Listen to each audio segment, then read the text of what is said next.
नमस्कार मंडळी, तर आज आपण बनवूया प्रसादाचा शिरा। त्याच्यासाठी लागणारं साहित्य दूध घेतलेलं आहे 1 वाटी, तुम्हाला लागेल तसं। 1 वाटी नसेल तर अजून घेऊया आपण थोड्या वेळाने। तर इथे 1 वाटी साखर घेतलेली आहे, रवा घेतलेला आहे, 3 केळी घेतलेली आहेत, ड्रायफ्रुट्समध्ये घेऊया आपण। इथे केशर घेतलेलं आहे, त्यानंतर मनुके घेतलेले आहेत, त्यानंतर बदाम घेतलेला आहे, त्यानंतर काजू घेतलेला आहे। हे फायनली चॉप केलेलं आहे मी सुरेने। तर मी आधी इथे तूप टाकते आहे, तर आपल्यानुसार तुम्हाला जसं तूप लागतं जास्त कमी ते आपण क्वांटिटी नंतर आपण इथे ना ड्रायफ्रुट्स पहिले रोस्ट करूया मस्तपैकी। तर मी ड्रायफ्रुट्समध्ये काजू बदाम टाकलेला आहे।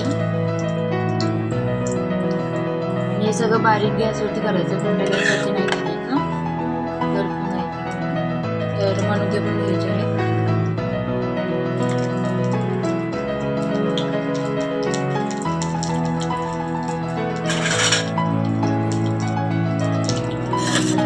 आपण हे आता मस्तपैकी हळून ठेवायचं त्याच्यामध्ये। आणि आता आपण काढून घेऊया। पाहू शकतो काहीच केलं नाही, फक्त टाकलं आहे तुपामध्ये आणि थोडा वेळ 2 मिनिटं तरी काढून घेतलं। आणि हे सगळं मंद गॅसवरती करायचं, जास्त मोठ्या गॅसवरती नाही करायचं, बारीक मिक्स करायचं। तर आता मी थोडंसं तूप टाकते, मला असं वाटतं घेतलेला आहे। तर आपला रवा जो आहे तो घालायचा,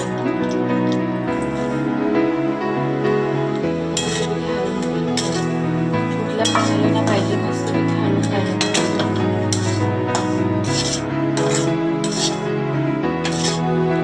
तर गाईज मी थोडासा रवा टाकला, मला कमी वाटलेला म्हणून मी जास्त टाकून दिलेला।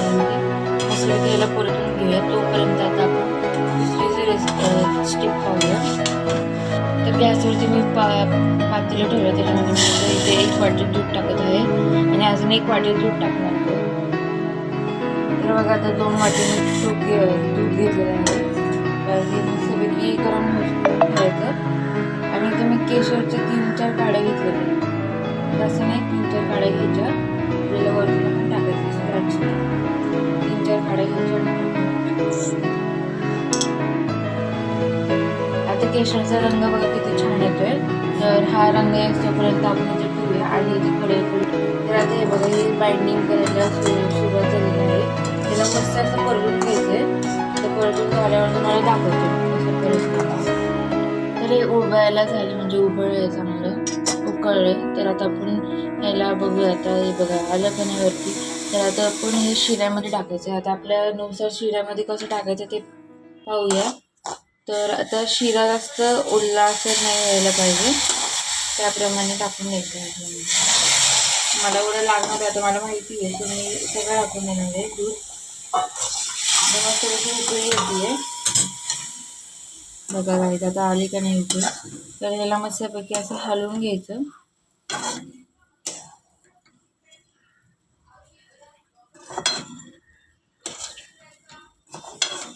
कळत नाही का?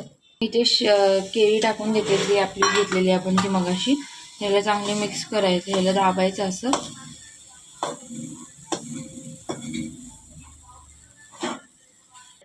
आता मी इथे 1 वाटी साखर मस्तपैकी टाकत आहे। आता तुमच्या गोडनुसार तुम्ही टाकत जावा। आता मला गोड लागतो म्हणून मी 1 वाटी घालते। तर आता मस्तपैकी ह्याला हलवून घेऊया आपण। मस्त असं झालंय, दिसतोय चांगला, वास पण मस्त येतो बाहेर। आता इथे आपण ते मगाशी ड्रायफ्रुट्स रोस्ट केलेले टाकून देऊया आणि मस्तपैकी हलवून घेऊया।